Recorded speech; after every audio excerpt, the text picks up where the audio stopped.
Nandito kami ngayon sa Shawnder, the legendary Arabic shawarma dito sa BF Resort Las Piñas. Merong available na parking space kung meron kayong kotse. Soft opening pa lang sila, guys. Nakikita nyo ba yung mga tao dun sa loob na nakatayo? Mga nakapila yan papunta dun sa counter. Medyo mahaba yung pila kaya magbaon kayo ng mahabang pasensya din. Itong Shawnder open kitchen siya.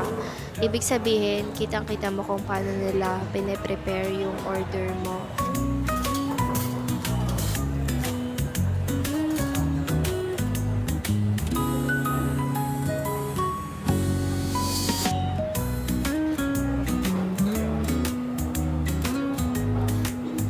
Ito yung biryani rice bowl nila. Merong chicken and beef, same with shawarma. And ito naman yung menu dashboard nila. I-pause nyo na lang para makita nyo yung mga price.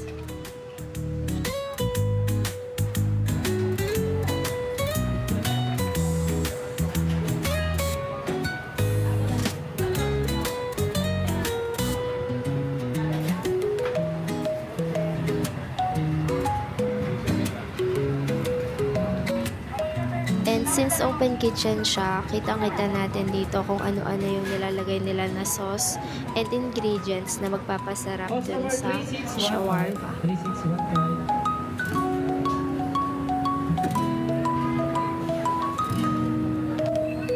Sa kabilang side naman, makikita mo dun, guys, na sila mismo yung gumagawa ng dough or ng pita bread. Ito yung order namin, Dubai Pistachio Kunafa Sundae, Vimto Slush, and then kay Clark, beef shawarma, and then yung sa akin naman is chicken shawarma. Try na natin.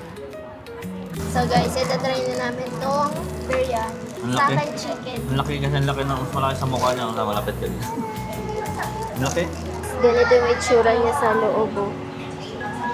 May katay feed, ay may kunafa sa ibabaw, tapos may chocolate. Tikman natin.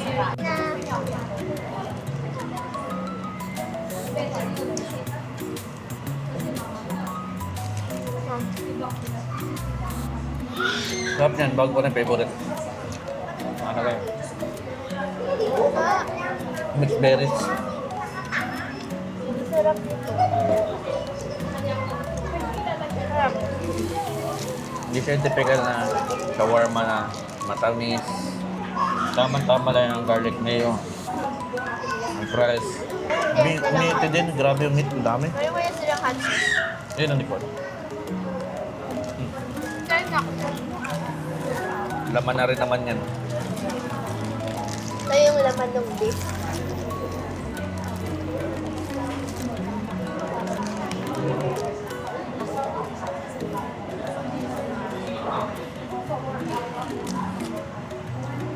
Mas bet ko chicken, mas malasa chicken.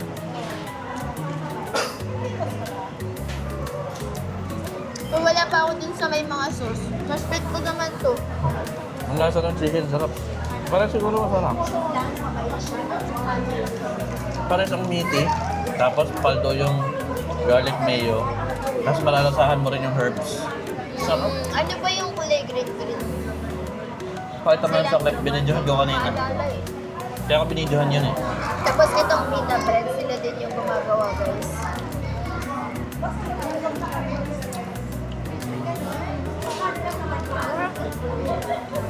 Ang sarap niya, hindi siya may pa-acid effect. Yung pa-acid effect, yung ano, itong red, yan yung ano, Ito? pickle, oo. Yun yung nagpapa-acid. So kaya may acid niya guys, try. Ito naman Kunafa Sundae. In-expect ko na yung ice cream is lasang-lasa mo yung pistachio pero parang hindi ko malasahan. Kunafa, tumitigas siya, guys, kasi meron tong halo na milk chocolate. Life is gonna be great.